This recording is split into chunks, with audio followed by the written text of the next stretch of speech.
the dueling events overnight. Journalists, celebrities, and political pros gathering in Washington for the White House Correspondents' Dinner, while President Trump did a little bit of counter-programming. He certainly did. He skipped the event for the second year in a row, instead traveling to a very different Washington, Michigan, which is just north of Detroit. Some supporters there calling for the president to receive the Nobel Peace Prize for the apparent progress towards peace that we have seen in North Korea in recent days. Back at the dinner in Washington, D.C., a much less hospitable environment. Some of the jokes quite harsh. You can see the awkward looks on the face of the White House spokesperson, Sarah Sanders. ABC's John Carl was right there next to her. We're going to hear from him, his observations in a moment. We start here, though, with ABC's Tara Palmieri, who's in Washington covering both events. Tara, good morning to you. Good morning, Dan and Paula. It's been a tradition since Calvin Coolidge for the president to attend the White House Correspondents' Dinner. But President Trump has his own tradition of skipping it, and it was probably for the best because the comedian Michelle Wolf was brutal, taking shots at the president and his staff, who did not seem amused.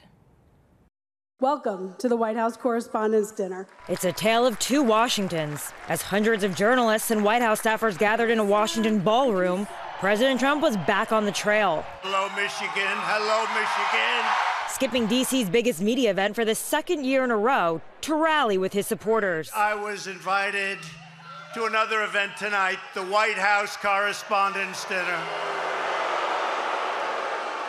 But I'd much rather be in Washington, Michigan than in Washington, D.C. right now. But Trump's administration was in attendance. Press Secretary Sarah Sanders and Kellyanne Conway making an appearance, all in the room while the president and his top staffers were roasted. She burns facts, and then she uses that ash to create a perfect smoky eye.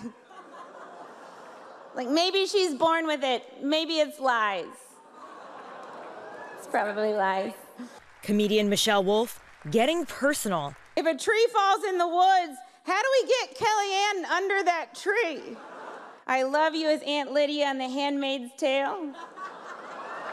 And drawing criticism, Trump tweeted this morning calling the event a very big, boring bust, saying the so-called comedian really, quote, bombed. In Michigan, the president calling the event phony. These people, they hate your guts, shot, and then I'm supposed to...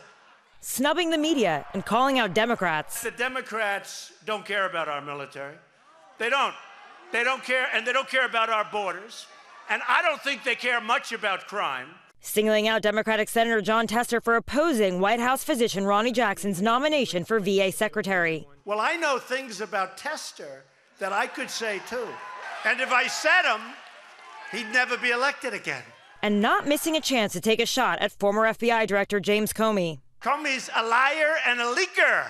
The president urged his supporters to vote in the upcoming midterm elections. We need to elect more Republicans so we can protect our cities, defend our borders, grow our economy. President Trump also criticizing media coverage of Kim Jong-un's historic meeting with South Korean President Moon.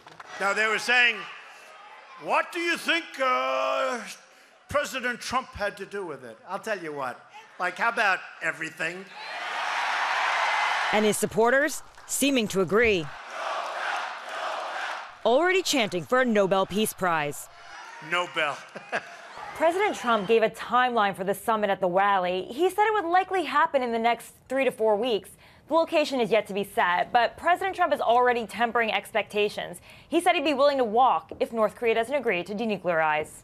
Dan? Although it does sound like he likes the ring of Nobel. He certainly does. Sarah, thank you very much. Tara. Tara Palmieri.